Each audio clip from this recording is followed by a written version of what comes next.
Hello, my friends, and welcome back to the Red Ridge campus. Now, this last week we learned about cuts and our lines of attack.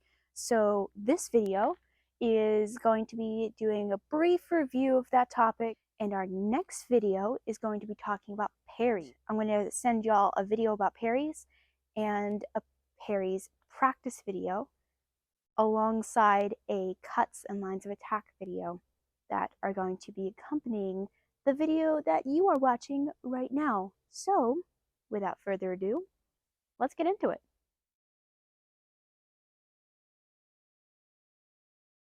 All right, now before I do a brief review of the three main cuts that we learned about in class last week, there are two really important things that you need to keep in mind when you are practicing your cuts or the way that you attack someone. First thing to remember is when you make a cut, see how my arm is locked? It's straight right now. Right after you make that cut, you want to make sure to relax your elbow. Not all the way back down into on guard, but just enough so that it's not locked. Because if you make a cut, but they move back and it doesn't actually land, you didn't get the touch, you're going to need to punt. You're going to need to block or do a feint or try out something else. And if your arm is locked up here in a cut, then it's going to be really difficult to move into that next thing that you're going to have to do and make it much easier for your opponent to get a touch on you locked out like this all the time. So you make a cut, let's say to Stabby McNeary's head, and no, I'm not in on guard position right now, I'm just standing so I can talk about this. You make a cut to Stabby McNeary's head, and immediately just relax your elbow just enough so it's not all locked up. Now the second thing that is really important to keep in mind about cuts is you always want to keep the tip of your sword, as well as your eyes, always pointed at your opponent. Because if I'm doing a cut, but I do it all the way like this, which way is my tip pointed? My tip's pointed behind me. This is Olympic fencing. Your opponent is right in front of you. Hopefully, there should be nobody attacking you from behind. And if my tip is pointed directly behind me like this, that makes it really easy for Stabby McNeary to get her sword and get a touch on me and win the bout. So, rather than doing a cut and having my tip come all the way back, instead, and we were doing this a little bit in class, we can practice by putting our hand up and not having our sword touch it as a way to remind ourselves, oh yeah, so when I'm doing cuts, I need to have my sword pointed at my opponent rather than coming back, pointing behind me, or potentially hitting myself in the head. So tip, always at your opponent. You also want your eyes pointed at your opponent. And this can be a little bit difficult because when we're practicing our on guard position, and eventually when we get to footwork and moving around, if you're trying to practice all this movement and all these positions, you're probably going to want to look at your feet to make sure that you're doing the right thing. There's two things that happen there though. One, you're looking at your feet. Stabby McNeary can just come up and hit me and win the bout, and for another, you're looking at your feet and you're going to get really, really off balance. So the way to fix both of those things is trust your body, trust that muscle memory that you're building up, keep your eyes on your opponent as you're moving back and forward, as you're in your on guard position, and keep your tip pointed at them as well so that you're able to make those cuts that we practiced. Now, let's move into the actual cuts themselves.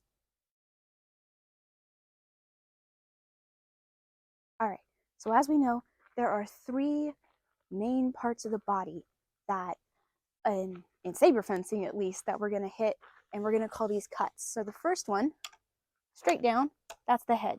You can also do the same kind of cut onto the shoulders, and if we are specifically trying to get to the shoulders, we're going to say that. But for now, we're just going to call this head. Just straight down, just like this. And remember, if you're having a little bit of trouble remembering how to hold your sword, how to control it to do these cuts, there's a whole video about it from last week. So head is the first one. Get a little thump in there. The next one is the inside of the body. So I'm going to face the camera for this one so you can see what I'm talking about. So there's two sides of the body in fencing. There's the inside and there's the outside. So I'm going to flip and pretend to be a righty for a second. So if I'm right-handed and I'm fencing an opponent, and it is the olden days when where you were fencing was to first blood or even to the death. Of course, we don't do that anymore. But the most important part of my body that I'd probably want to protect would be my lungs and my heart. And if I'm a righty and I'm standing like this in on guard position, my heart, which is right here under my mic, is as far away from my opponent as I can get it. It is also very well protected by my sword. So that is partially why this part of the body in fencing is called the inside, because you want to protect your insides. They're kind of important. And the outside is everything opposite side of your body, everything outside your sword arm. Inside your sword arm, outside your sword arm. There's also two other words for this. The inside, sometimes called your chest, which makes sense. That's where your chest is. And the outside is called your flank. Now, I'm going to go back to being myself, being a lefty. The same thing applies for a lefty. It's just flipped. So my chest, my inside, is over here, and my outside, my flank, is everything outside of my sword arm. So, on Stabby McNeary here, she happens to be a lefty. So if I'm wanting to cut to her flank or her outside, I'm going to cut, remember this is the one that with the glove, that would be the one her sword's in. I'm going to cut to the outside right here. If I want to cut to the inside, just like that. That's her inside, that's her outside, that's her chest, that's her flank, and that is, of course, her head. Now we're going to move into the lines of attack, and then we're going to put them together with cuts so that it all makes sense. All right, so as you can see on this graphic, there are two lines of attack. There is high line and low line. Now high line is everything, and you can see right there, there's this dashed line going across this way. So high line is everything above my guard, and low line is everything below my guard. And yes, there is more target area in the high line area rather than the low line area, but you can get a lot of touches down here. Under the wrist sometimes counts as low line, and there's this fancy cut like this, or you can do it like that. And so both high line and low line are really crucial in learning how to do our cuts. Now, when you put it all together is where things get really interesting. All right, so we have our three main cuts: the head, the outside, and the inside. We have our high line and we have our low line. So let's put that all together now. We're going to go one at a time. So, as you can see on this graphic, the lines kind of divide everything into four quadrants, four areas. So the first one is our inside low line, because it is on the inside of the body, the inside of the fencing body, and it's in the low line area. So inside low line, down here. Now seen from the front, inside low line, down there. Now our outside low line again, so it's towards the bottom, but this time it's on the outside of her body. Right there. See over here? Outside low line. Now we have our outside high line. So on the outside again, on the flank again, but this time it's high line. See, now you can either do shoulder, head, anything in there. Outside high line.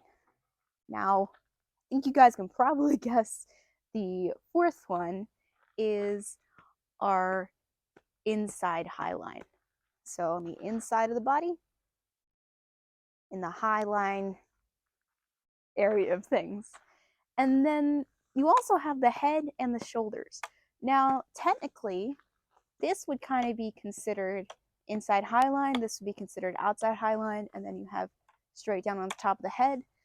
But it doesn't really perfectly fall into those categories. So for the purpose of this class, we're going to call these inside low line, outside low line, outside high line, inside high line, and head, or straight down on the shoulders. Now, we're going to be starting something new with this next video. I'm going to have one entire video dedicated to just practicing your cuts, and then when we do parries, I'm going to do the same thing, an entire video just dedicated to practicing your parries, so that once you have the review videos down really well, you can just rewatch the practice videos as many times as you need. So, I'll see y'all then.